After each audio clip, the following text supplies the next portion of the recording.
Good evening, ladies and gentlemen. Tonight we will be reading Rodrik 2014's The Past, Present and Future of Economic Growth.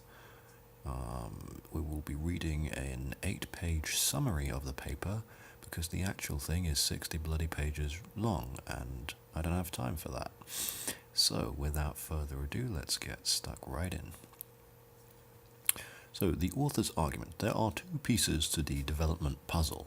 Number one, the development of the right institutions. This includes human capital as well as the institutions themselves. Everything from education and health on to better governance as well. Investments will be needed to produce these improvements. Long-term growth depends on the accumulation of these capabilities. Number two, the development of leading industries. Structural transformation, birth and expansion of new higher productivity industries, the transfer of labor from traditional or lower productivity activities to modern ones. High growth rates almost always result in rapid structural transformation, but again, investments are needed. Developing nations today can be seen as potential saviors of the world economy. Their huge economic growth led to poverty reduction and the expansion of the middle class. China and India are the main countries responsible for the bulk of superlative performance. Can recent economic growth be sustained into the future, reversing the great divergence that has split the world into rich and poor? This depends on one's view as to the ultimate drivers of economic growth in lagging countries. The article's objective is to provide longer-term perspective on economic growth. The analytical framework is motivated by empirical evidence, embeds conventional approaches to economic growth. A different strategic emphasis that provides better account of heterogeneity regarding growth performance around the developing world. So, how is the average person doing? Growth and the global income distribution. The average individual, the person in the middle of the global income distribution median. But global inequality is much higher than within country inequality. The good news is that median income has risen since the 1980s. The average poor person in a rich country, defined along the lines above, earns 3 times more than the average rich person in a poor country. There is the same kind of imbalance with infant mortality. Recent evidence on global distribution of income allows 3 conclusions. Middle of global income distribution has filled out in recent decades, largely thanks to China's rise. Number 2, differences across average incomes of all countries remain the dominant force behind global inequality.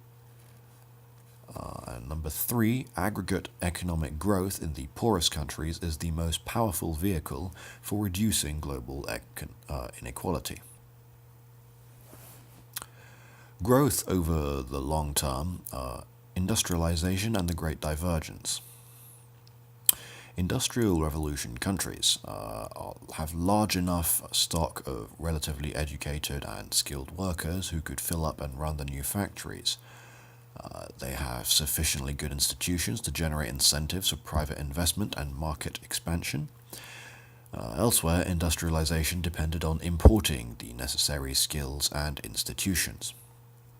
Colonies, in this case Europeans, set up institutions quite differently than those in Western offshoots. Institutions were designed to get raw materials as cheaply as possible. The colonies did little to protect general property rights, support market development, or stimulate other kinds of economic activity. The effect is still felt today. Once the lines were clearly drawn between industrializing and commodity-producing countries, there were strong economic dynamics that reinforced the demarcation. Commodity-based economies faced little incentive or opportunity to diversify. Japan, however, is an example that escape is possible. They are the first non-Western country to industrialize before 1914. They were an indigenous group of well-educated businessmen and merchants. A government that focused on economic and political modernization, and a model of export-oriented industrialization achieved through combination of private sector entrepreneurship with government inducements. Now, here are 6 stylized facts of economic growth. Number 1. Growth has increased over time. Between 1870 and 1913, there was a 1% annual growth. In the 1950s, there was 3% annual global growth. Post-war global economy presented huge rewards to those lagging countries that got their policies right. 2. Convergence has been the exception rather than the rule. Contrary to theoretical expectations, there is no tendency for poor countries to grow more rapidly than richer countries. Over any sufficiently long time horizon, the growth rate of economies is uncorrelated with their initial level of productivity or distance to the technological frontier. When growth rates are conditioned on a small set of variables, the growth residuals are systematically and negatively correlated with initial levels of gross domestic product per capita. We don't know how to achieve, for example, greater levels of investment and human capital or better institutions. Policy reforms are highly contextual and do not lend themselves to easy generalization. 3. Economic development goes hand in hand with productive diversification. Developing countries have large structural gaps in productivity between traditional and new economic activities. Essence of development is structural change, moving workers from traditional low productivity activities to modern high productivity activities. Number 4. Historically, industrialization and manufactured exports have been the most reliable levers for rapid and sustained growth. Virtually all countries that have sustained growth rates over the decades have done so on the back of manufacturing. Number 5. Manufacturing industries are special in that they tend to exhibit unconditional convergence. Countries with better institutions and policies will experience faster rates of productivity growth in manufacturing.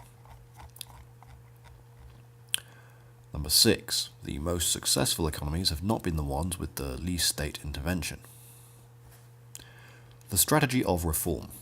In developing countries, market failures need to be considered. Markets work too poorly in low-income environments to reward entrepreneurs with the full social value of their investment, for example, coordination failures and demonstration effects.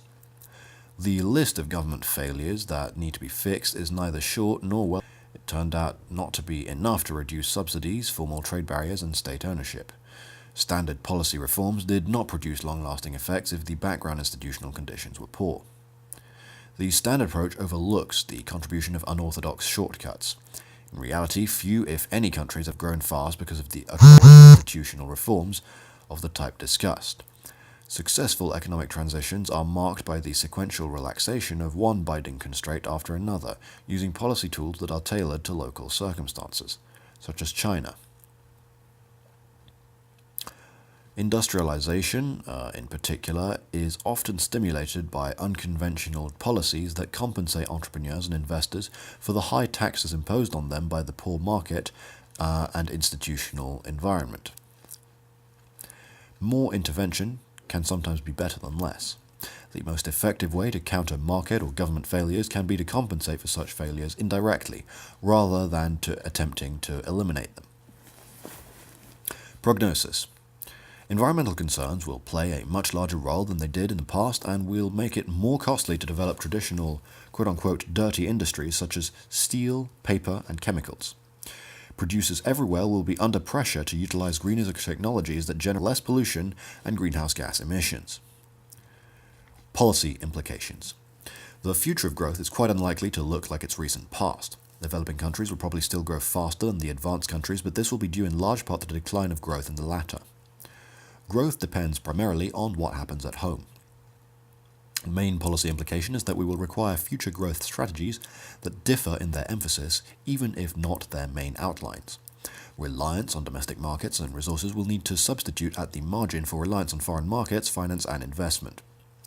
We need a new settlement between advanced countries and a large emerging market in which the latter no longer see themselves as free riders on the policies of the former. The challenge is to design an architecture that respects the domestic priorities of individual nations while ensuring that major cross-border spillovers and global public goods are addressed.